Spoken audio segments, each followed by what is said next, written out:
Brought to you by TechnoSpark 20 series smartphones. पिछले जो सांसद रहे उनका कामकाज किस तरह का रहा? 10 साल बीजेपी का रहा है, 5 साल कांग्रेस का रहा है, परिसीमन के बाद खासतौर से नकारा कामकाज। सुखबीर सिंह जौनपुरिया जी को 2 बार पब्लिक ने चांस दिया, कुछ नहीं करा, कुछ भी नहीं करा भाई। क्या करा उन्होंने? कुछ नहीं करा, सिर्फ गाड़ियों में घूमे, लोगों को आश्वासन दिया, कुछ काम करा? जिस गति से काम चल रहा है वो एक बहुत ही प्रशंसनीय और एक अनुकरणीय कार्य है और निसंदेह है जौनपुरिया जी की किसी से कोई टक्कर नहीं है। मुकाबला जो है एक तरफा ही जा रहा है। और सरकार किसकी बनने जा रही है? देखिए, 400 पार का नारा जो है एक जुमला है और जो 25 की सीट की बात है वो भी एक जुमला ही है। गठबंधन तो कुछ भी कह सकता है साहब, लेकिन जो मोदी जी का नाम है वो मोदी जी के नाम पे ही भाजपा सरकार वापस रिपीट होगी। टोंक सवाईमाधोपुर वो लोकसभा क्षेत्र है जहां लोकसभा चुनाव के दूसरे चरण के अंदर मतदान होने वाला है। चुनावी सरगर्मियां पूरी तेज हैं। दोनों प्रत्याशी मैदान में अपने अपने दावे ठोक रहे हैं।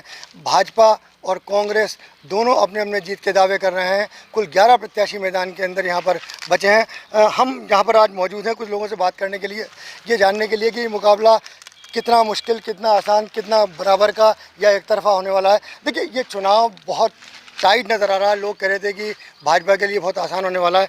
क्या लग रहा है इस बार? भाजपा के लिए तो आसान ही है, क्योंकि भाजपा जो है जो विकास कार्य करवाए हैं और भाजपा का आज राष्ट्र के प्रति जो प्रेम है, भाजपा का जो ईमानदारी से काम करने का जो स्रोत है और भाजपा जो आज पूरे विश्व के अंदर अपना डंका बजा रही है, भाजपा जो आज विश्व के अंदर सबसे बड़ी पार्टी कहला रही है, तो ये तो तय है कि भाजपा के लिए बहुत आसान है जीतना। अब इतना आसान है मैं बताऊं आपको, क्योंकि 400 पार का जो नारा लगा है उस 400 पार के नारे के अंदर जनता ने मन बना लिया है। गांव-गांव में चप्पे चप्पे पे कमल खिलने वाला है और इससे क्या चाहिए जनता से कि जनता बिल्कुल दोनों हाथ उठाकर तैयार है जोश के साथ अब की बार 400 पार का नारा दे रही। देखिए, मुकाबला मुझे माना जा रहा है कि बहुत नज़दीक का हो सकता है। इस बार दोनों प्रत्याशी ऐसे हैं जो कि चेहरे देखे में हैं यहाँ के लोकसभा क्षेत्र के लिए। पिछले जो सांसद रहे उनका कामकाज किस तरह का रहा? 10 साल बीजेपी का रहा है, 5 साल कांग्रेस का रहा है, परिसीमन के बाद खासतौर से नकारा कामकाज। सुखबीर सिंह जौनपुरिया जी को 2 बार पब्लिक ने चांस दिया, कुछ नहीं करा, कुछ भी नहीं करा भाई। क्या करा उन्होंने? कुछ नहीं करा, सिर्फ गाड़ियों में घूमे, लोगों को आश्वासन दिया, कुछ काम करा? केंद्र सरकार में बैठे हुए थे, कुछ भी ला सकते थे, रेल ला सकते थे, सब कुछ ला सकते थे, कुछ नहीं करा। हरीश मीणा को पब्लिक ने चांस दिया, सरकार ने, हमारी जो पार्टी है उसने चांस दिया। उनियारा देवली से दोबारा एमएलए बने, वो काम करने में विश्वास रखते हैं, ना कि झूठ बोलते। वो मुकाबला नहीं है, हरीश मीणा एक तरफा जीत रहे हैं। इस टाइम सुखबीर सिंह जी जौनपुरिया जी के नींद उड़ी हुई है कि क्या करूं मैं। टोंक सवाईमाधोपुर आप सर्वे करवा लीजिए, ऐसा नहीं है। पूरे राजस्थान के अंदर आज की तारीख में 12 से 13 सीटें कांग्रेस लेके आ रही है। और मैं डंके की चोट से कह रहा हूं आज आपसे, 26 तारीख को चुनाव हो रहा है, जब रिजल्ट आएगा तो हरिश्चंद्र मीणा जीतेंगे। पब्लिक ने जौनपुरिया जी को नकार दिया है, इनमें खुद में आपस में फूट डली हुई है और ये खुद इनको हराने पे लगे हुए हैं। तो ये तो टाइम बताएगा कि हम जीत रहे हैं या नहीं जीत रहे हैं। देखिए, ये मुकाबला इस बार भी ये लग रहा है कि काफ़ी कांटे का हो सकता है, क्योंकि जिस तरह का गुर्जर मीणा का समीकरण है, लेकिन 10 साल का जो कार्यकाल जौनपुरिया जी का रहा, 5 साल का कांग्रेस का रहा, बीजेपी की अंतर्कलह है। क्या लग रहा है मुकाबला काफ़ी नज़दीकी रहने वाला है? और जो पिछले सांसद थे उनका कामकाज किस तरह का रहा है? पिछले सांसद सुखबीर सिंह जी जौनपुरिया का कामकाज बहुत संतोषजनक और उत्साहवर्धक रहा। युवाओं में भरपूर जोश है, आम जन में राष्ट्र प्रेम के लिए मोदी जी से प्रेम के कारण जो मोदी जी ने 400 पार और 370 का नारा दिया है वो लोगों के मानस पटल पर इस कदर हावी है कि इस बार जौनपुरिया जी जिस लीड से जीते हैं उससे डबल मतों से यहाँ से जीत के जाएंगे। और मोदी जी के जो पूरे 400 की उनकी एक उन्होंने माला का जो हम यहाँ से उनको एक कनका बना के भेजेंगे। बाकी रहा उनके कार्यकाल का, तो इतने कामकाज यहाँ पे हुए हैं कि चाहे से वो 50,000 घरों को बनाने का प्रधानमंत्री आवास योजना के तहत काम हो, या 2 लाख शौचालय बनाने का काम हो, या अब मेडिकल कॉलेज के लिए यहाँ पे कार्य करने का काम हो, या जल जीवन मिशन के अंतर्गत जो जिस गति से काम चल रहा है वो एक बहुत ही प्रशंसनीय और एक अनुकरणीय कार्य है और निसंदेह है जौनपुरिया जी की किसी से कोई टक्कर नहीं है। मुकाबला जो है एक तरफा ही जा रहा है, इसमें कोई दो राय नहीं। देखिए, 400 पार का नारा बार बार, राजस्थान में 25 का नारा, तो लग रहा है ये मुकाबला क्या कह रहा है, क्या होने वाला है और सरकार किसकी बनने जा रही है आखिर ये? देखिए, 400 पार का नारा जो है ये एक जुमला है, और जो 25 की सीट की ये बात है वो भी एक जुमला ही है। इस बार जो है बीजेपी को भी अच्छी तरीके से मालूम है कि बीजेपी 400 का पार नहीं कर रही है, और 400 पार करने के लिए वो जिस तरीके से ईडी का, सीबीआई का और जो अपोजिशन के लीडर हैं उनको दबाने का काम कर रही है, तो ये दिखाती है कि बीजेपी की बौखलाहट है।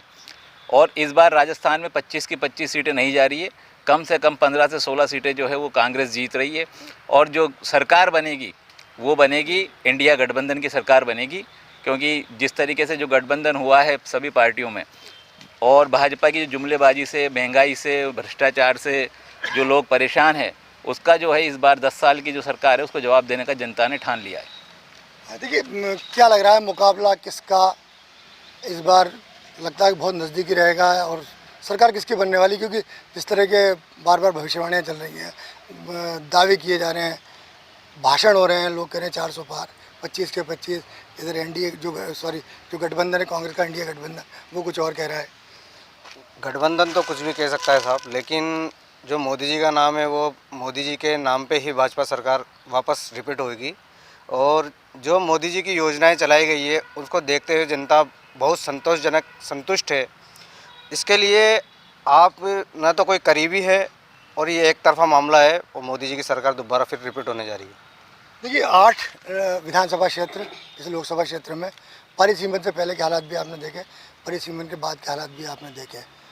क्या लग रहा है मुकाबला किस तरह का रहने वाला? जो हमारे सांसद हैं वो लोगों की आकांक्षाओं पर खरा उतर पाएँ क्या? नहीं, वर्तमान सांसद लोगों की आकांक्षा और अपेक्षाओं पर खरे नहीं उतरे। पहले 5 साल कुछ आए हैं, पर अब ये जो लेटेस्ट 5 साल थे इनमें वो पूरी तरह आए भी नहीं, और न ऐसा कोई बड़ा काम किया जिससे कि जनता प्रभावित होती। रहा सवाल हरीश मीणा का, हरीश मीणा एक पढ़े लिखे व्यक्ति है, विधानसभा में और लोकसभा में लगातार पहले भी जहाँ से वो प्रतिनिधि थे वहाँ की मांग पूरी तत्परता और ताकत से उठाई है, और अब भी यहाँ के मुद्दे वो लोकसभा में उठाएंगे, और मुझे पूरी उम्मीद है अब की बार कि एनडीए सरकार, इंडिया गठबंधन की सरकार बनेगी, और निश्चित रूप से कांग्रेस पार्टी का उम्मीदवार जीतेगा। हरीश मीणा जीत के जा रहे हैं। देखिए ये इनका कहना है कि कांग्रेस इस बार मजबूत हुई है पहले के मुकाबले। देखिए जो हमारे जो दोनों प्रत्याशी हैं, खासतौर से भाजपा और कांग्रेस के जो जौनापुरिया जी हैं वो 2 बार के सांसद हैं, हरीश जी मीणा 1 बार के सांसद हैं, दोनों 2 बार के मतलब 1 बार विधायक जौनापुरिया जी रह चुके हैं, हरीश जी मीणा 2 बार विधायक हैं। तो मुकाबला कहीं कांटे का लग रहा है, और किस तरह आकांक्षाओं पे खरा उतरे हैं? क्या लगता है कि मुकाबला बहुत करीबी है? बहुत बिल्कुल नहीं, एक तरफा मामला चल रहा है, क्योंकि ये लोकसभा का चुनाव केंद्र सरकार का चुनाव होता है, और अब आम जनता भी जान चुकी है कि कुछ हमारे जो आधारभूत जो आवश्यकताएं होती है, जल जीवन मिशन है, अन्न है, शिक्षा है, ये सब केंद्र सरकार की नीतियों पे निर्भर करती है। और केंद्र की सरकार के मामले में तो मोदी जी का कोई मुकाबला ही नहीं है।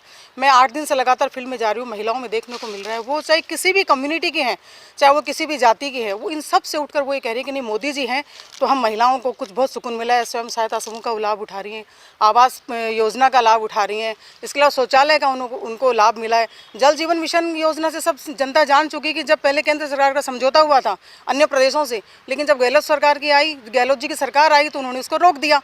जनता सोच रही है पानी के लिए त्राही त्राही करे। उनको समझ में आ रहा है कि आम जनता के लिए जितना मोदी जी को जितना दर्द है, वो जो योजनाएं देंगे हमें वो कोई भी नहीं दे सकता है, और देश की सारी जनता मोदी जी की तरफ देखती है। केंद्र में हमारी भाजपा की सरकार बन रही है।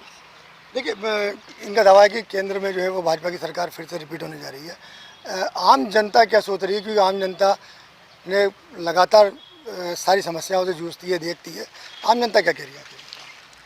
आम जनता कह रही है, मैं भी खुद भी कह रहा हूँ, मैं भी आम जनता में ही हूँ। मैं कोई पार्टी का पदाधिकारी नहीं हूँ या कार्यकर्ता तो हूँ बीजेपी का शुरू से ही। और बीजेपी केंद्र के अंदर राजस्थान में से 25 की 25 सीटें मोदी जी के खाते में डालेगी, इसे कोई रोक नहीं सकता। आगे क्यों 25 की 25 सीटें मिलेंगी सरकार? मोदी जी ने बढ़िया काम किया है, धारा 370 हटाई है, 3 तलाक का काम किया है, लोगों को, गरीब परिवारों को राशन दिया है, 5 साल की और घोषणा करी है, 5 साल तक फ्री मुफ्त राशन देगा। सारे गरीब योजनाओं के लिए मोदी जी ने बहुत बढ़िया काम किया है। तो ये थे टोंक सवाईमाधोपुर लोकसभा क्षेत्र की जनता का मूड, जिनका कहना था कि केंद्र सरकार ने पिछली केंद्र सरकार ने लगातार 10 साल से अच्छा काम किया है और लोगों को इस बार उसका फ़ायदा मिलेगा। हालांकि मतदान हमारे यहाँ जब होगा और उसके बाद जब मतगणना होगी उसके बाद ही परिणाम पता चल पाएगा। न्यूज़ तक के लिए टोंक से मैं मनोज तिवारी।